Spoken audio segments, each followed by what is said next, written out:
Ladies and gentleman, ಮಾಜಿ ಮುಖ್ಯಮಂತ್ರಿ ಬಿಜೆಪಿಯ ಹಿರಿಯ ನಾಯಕ BS ಯಡಿಯೂರಪ್ಪನವರಿಗೆ ಈಗ ಶುಕ್ರ ದೆಸೆ ಶುರುವಾಗಿದೆ. ನೋಡಿ, ನಿನ್ನೆ ಅಷ್ಟೇ ನಡೆದಿರ್ತಕ್ಕಂಥ ಬಿಜೆಪಿಯ ಕಾರ್ಯಕಾರಿಣಿಯಲ್ಲಿ ಎಲ್ಲ ಯೋಚನೆಗಳನ್ನು ಒಂದು ಸೈಡಿಗೆ ಹಾಕಿಬಿಟ್ಟು ಎಲ್ಲ ತಂತ್ರ ಕುತಂತ್ರ ದಾಳ ಪ್ರತಿದಾಳ ಏಟು ತಿರುಗೇಟು ಎಲ್ಲವನ್ನ ಸೈಡಿಗೆ ಹಾಕಿಬಿಟ್ಟು ಬಿಜೆಪಿ ಹೈಕಮಾಂಡ್ ಯಡಿಯೂರಪ್ಪನವರಿಗೆ ಮತ್ತೆ ಮಣೆ ಹಾಕಿದೆ.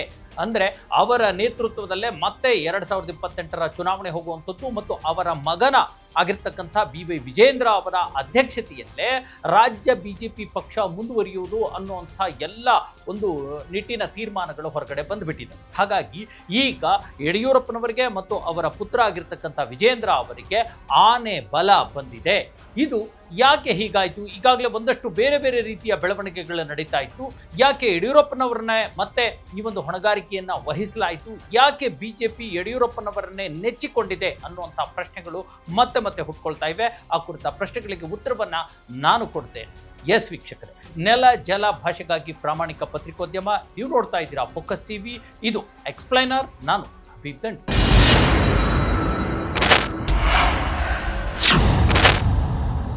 ಎಸ್ ವೀಕ್ಷಕರೇ, BS ಯಡಿಯೂರಪ್ಪ ಕೇವಲ ಒಬ್ಬ ವ್ಯಕ್ತಿಯಲ್ಲ, ಕೇವಲ ಒಬ್ಬ ಮಾಜಿ ಮುಖ್ಯಮಂತ್ರಿಯಲ್ಲ.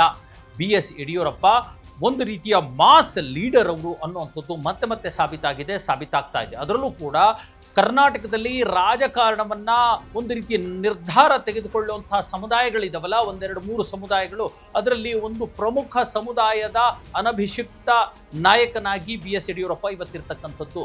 ಲಿಂಗಾಯತ ಸಮುದಾಯಕ್ಕೆ BS ಯಡಿಯೂರಪ್ಪನವರನ್ನ ಅವರ ಮಟ್ಟಕ್ಕೆ ಇರುವಂಥ ಮತ್ತೊಬ್ಬ ನಾಯಕ ಇವತ್ತು ಅಸ್ತಿತ್ವದಲ್ಲಿ ಇಲ್ಲ ಅನ್ನುವಂಥದ್ದು ಮತ್ತೆ ಮತ್ತೆ ಸಾಬೀತಾಗ್ತಾ ಇದೆ. ಯಾಕಂದರೆ ಮುಖ್ಯಮಂತ್ರಿ 2008ರಲ್ಲಿ ಮೊದಲ ಬಾರಿ ಮುಖ್ಯಮಂತ್ರಿ ಆದಾಗಲಿಂದಲೂ ಕೂಡ BS ಯಡಿಯೂರಪ್ಪ ಇಲ್ಲಿನ ಒಂದು ರಾಜ್ಯ ರಾಜಕಾರಣದ ಮೇಲೆ, ಬಿಜೆಪಿ ಪಕ್ಷದ ಮೇಲೆ, ಲಿಂಗಾಯತ ಸಮುದಾಯದ ಮೇಲೆ, ಲಿಂಗಾಯತ ಮಠಗಳ ಮೇಲೆ, ಲಿಂಗಾಯತ ಮತದಾರರ ಮೇಲೆ, ಎಲ್ಲರ ಮೇಲೂ ಕೂಡ ತಮ್ಮ ಒಂದು ಹಿಡಿತವನ್ನು ಹಾಗೆ ಅವರು ಗಟ್ಟಿಗೊಳಿಸ್ಕೊಂಡಿದ್ದಾರೆ, ಇಟ್ಕೊಂಡಿದ್ದಾರೆ. ಹಾಗಾಗಿ ಯಡಿಯೂರಪ್ಪನವರ ಮೇಲೆ ಯಾವುದೇ ಆರೋಪಗಳು, ಯಾವುದೇ ಬೇರೆ ಬೇರೆ ರೀತಿಯ ದೂಷಣೆಗಳು ಕೇಳಿ ಬಂದರೂ ಕೂಡ ಇವತ್ತಿಗೂ ಲಿಂಗಾಯತ ಸಮುದಾಯ ಆಗಲಿ, ಲಿಂಗಾಯತ ಮಠಗಳಾಗಲಿ ಅಥವಾ ಬಿಜೆಪಿ ಹೈಕಮಾಂಡ್ ಆಗಲಿ ಯಡಿಯೂರಪ್ಪನವರ ಕೈ ಬಿಟ್ಟಿಲ್ಲ.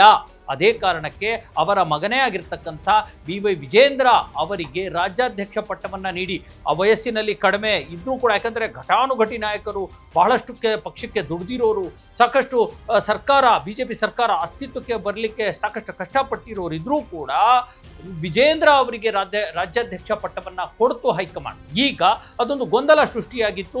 ಎಲ್ಲೋ ಒಂದು ಕಡೆ ಯಡಿಯೂರಪ್ಪನವರಿಗೆ ಅಥವಾ ವಿಜೇಂದ್ರ ಅವರಿಗೆ ರಾಜ್ಯಾಧ್ಯಕ್ಷ ಪಟ್ಟವನ್ನು ಕಸಿದುಕೊಂಡು ಬಿಡುತ್ತೆ ಹೈಕಮಾಂಡ್. ಆ ಮೂಲಕ ಮತ್ತೆ ಬೇರೆಯವರಿಗೆ ಮಣೆ ಹಾಕುತ್ತೆ ಅಥವಾ ಬೇರೆ ತರಹದ ಒಂದು ಹಿಂದುತ್ವದ ಅಥವಾ ಇನ್ನೊಂದು ಕೋಮುವಾದಿ ರಾಜಕಾರಣಕ್ಕೆ ಹೋಗುತ್ತೆ ಅನ್ನುವಂಥ ಮಾತಿತ್ತು. ಆದರೆ ಕರ್ನಾಟಕ ರಾಜ್ಯದ ರಾಜಕಾರಣವನ್ನು ಗಮನಿಸಿರ್ತಕ್ಕಂಥ ಬಿಜೆಪಿ ಹೈಕಮಾಂಡ್ ಯಡಿಯೂರಪ್ಪನವರಿಗೆ ಮತ್ತೆ ಮಣೆ ಹಾಕಿದೆ. ಯಡಿಯೂರಪ್ಪನವರಿಗೆ ಬಿಟ್ಟರೆ, ಲಿಂಗಾಯತ ಸಮುದಾಯಕ್ಕೆ ಬಿಟ್ಟರೆ, ಅದರಲ್ಲೂ ಲಿಂಗಾಯತ ಸಮುದಾಯವನ್ನು ಪ್ರತಿನಿಧಿಸುವಂಥ ವಿಜಯೇಂದ್ರ ಯಡಿಯೂರಪ್ಪನಂಥವ್ರಿಗೆ ಬಿಟ್ಟರೆ ಇಲ್ಲಿ ಪಕ್ಷವನ್ನು ಮುನ್ನಡೆಸುವಂಥದ್ದು ಕಾಂಗ್ರೆಸ್ ಪಕ್ಷಕ್ಕೆ ಸರಿಯಾದ ಟಕ್ಕರ್ ಕೊಡುವಂಥವ್ರು ಬೇರೆ ಇಲ್ಲ ಅನ್ನುವಂಥ ತೀರ್ಮಾನಕ್ಕೆ ಬಂದಿರತಕ್ಕಂಥ ಬಿಜೆಪಿ ಹೈಕಮಾಂಡ್ ಈಗ ಯಡಿಯೂರಪ್ಪನವರಿಗೆ ತಮ್ಮ ಶಕ್ತಿಯನ್ನು ತುಂಬಿದೆ.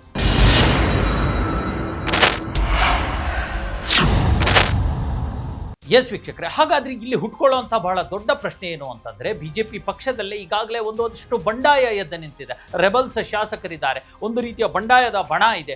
ಒಂದು ಕಡೆ ಈಗಾಗಲೇ ರಮೇಶ್ ಜಾರಕಿಹೊಳಿ, ಕುಮಾರ್ ಬಂಗಾರಪ್ಪ, ಹರಿಹರದ BP ಹರೀಶ್, ದಾವಣಗೆರೆಯ ಮಾಜಿ ಸಂಸದ GM ಸಿದ್ದೇಶ್ವರ್ ಸೇರಿದಂತೆ ಅನೇಕರು, ಈ ಅರವಿಂದ ಲಿಂಬಾವಳಿ, CT ರವಿ, ಈ ಥರದವರು ಒಂದು ರೀತಿಯ ಅಂತರವನ್ನು ಕಾಯ್ದುಕೊಂಡು ಬರ್ತಾ ಇದ್ದಾರೆ. BY ವಿಜೇಂದ್ರ ಅವರ ನೇಮಕಾತಿಯಿಂದ ಆಗಲಿ ಅಥವಾ ರಾಜ್ಯಾಧ್ಯಕ್ಷ ಸ್ಥಾನದಿಂದ ಆಗಲಿ ಅಥವಾ ಯಡಿಯೂರಪ್ಪನವರ ಟೀಮ್ನಿಂದ ಒಂದಷ್ಟು ಅಂತರವನ್ನು ಕಾಯ್ದುಕೊಂಡು ಬರ್ತಾ ಇದ್ದಾರೆ. ಅವರಿಗೆ BY ವಿಜೇಂದ್ರ ರಾಜ್ಯಾಧ್ಯಕ್ಷರಾಗಿರ್ತಕ್ಕಂಥದ್ದು ಸುತಾರಾಮ್ ಇಷ್ಟ ಇಲ್ಲ. ಹಾಗಾಗಿ ಇವರು ಬದಲಾದರೆ ಸಾಕು, ವಿಜೇಂದ್ರ ನಮ್ಮ ರಾಜಕೀಯ ಒಂದು ಮುಂದಕ್ಕೆ ತರೋಣ ಅನ್ನುವಂಥ ಒಂದು ನಿಟ್ಟಿನಲ್ಲಿ ಕೆಲಸವನ್ನು ಮಾಡ್ತಾ ಇದ್ರು.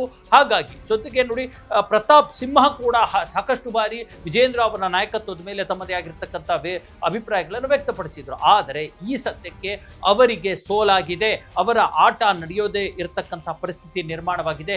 ಕೇವಲ ಇವರಷ್ಟೇ ಅಲ್ಲ, ಇವರ ಜೊತೆಗೆ ಈಗೇನು ಬಸನಗೌಡ ಪಾಟೀಲ್ ಯತ್ನಾಳ್ ಕೂಡ ಯಡಿಯೂರಪ್ಪ ಮತ್ತು ವಿಜೇಂದ್ರ ವಿರುದ್ಧ ತೀವ್ರ ವಾಗ್ದಾಳಿ ನಡೆಸಿದ್ದಾರೆ. KS ಈಶ್ವರಪ್ಪನವರನ್ನ ಈ ಒಂದು ಪಕ್ಷದಿಂದ ಹೊರಗಡೆ ಇಡಲಾಗಿದೆ. ಹೇಳಲಾಗಿದೆ. ಮತ್ತು ಮತ್ತಷ್ಟು ಅನಂತಕುಮಾರ್ ಹೆಗಡೆ ಅಂತ ಹಲವಾರು ಮಾಜಿ ಸಂಸದರು ಕೂಡ ವಿಜೇಂದ್ರ ಅವರನ್ನ ಒಂದು ರೀತಿಯ ಅಂತರವನ್ನು ಕಾಯ್ಕೊಂಡು ಬರ್ತಾ ಇದ್ರು. ಅವರೆಲ್ಲರಿಗೂ ಕೂಡ ಈಗ ಹೈಕಮಾಂಡ್ ಸೈಲೆಂಟ್ ಮಾಡಿದೆ.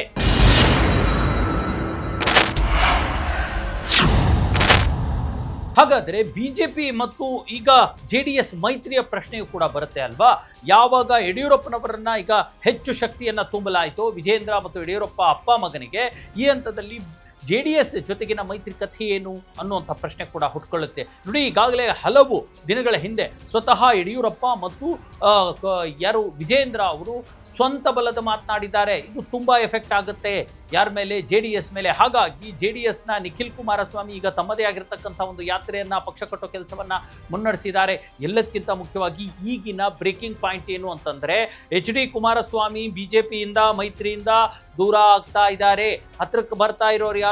DK ಶಿವಕುಮಾರ್ ಅನ್ನುವಂಥದ್ದು. ಮೇ 16ನೇ ತಾರೀಕು DK ಶಿವಕುಮಾರ್ ಅವರ ಬರ್ತ್ಡೇ ಇದೆ, ಹುಟ್ಟಿದ ಹಬ್ಬ ಇದೆ. ಇಲ್ಲಿ ಅವರಿಗೆ ಕುರ್ಚಿ ಸಿಗದೇ ಇರೋದ್ರಿಂದ, CM ಸೀಟ್ ಸಿಗದೇ ಇರೋದ್ರಿಂದ ಒಂದು ದೊಡ್ಡ ಮಟ್ಟದ ಅನೌನ್ಸ್ಮೆಂಟ್ ಆಗ್ಬೋದು, ಒಂದು ದೊಡ್ಡ ಮಟ್ಟದ ರಾಜಕೀಯ ಬದಲಾವಣೆ ಆಗ್ಬೋದು. DK ಶಿವಕುಮಾರ್ ಅವರ ಜನ್ಮದಿನದಂದೇ ಈ ಒಂದು ಸ್ಫೋಟ ನಡೆಯುತ್ತೆ.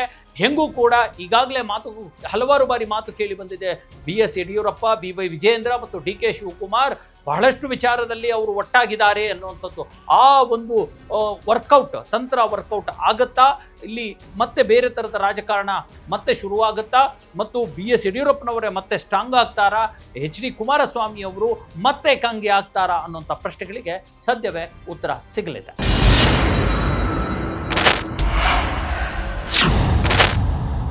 ಎಸ್ ವೀಕ್ಷಕರೇ, ಇದಾಗಿತ್ತು ಇವತ್ತಿನ ಎಕ್ಸ್ಪ್ಲೇನರ್. ಮುಂದಿನ ಮತ್ತೊಂದು ವಿಚಾರದೊಂದಿಗೆ ನಿಮ್ಮ ಮುಂದೆ ಬರ್ತೀನಿ. ಅಲ್ಲಿವರೆಗೂ ನೋಡ್ತಾ ಇರಿ ಫೋಕಸ್ ಟಿವಿ.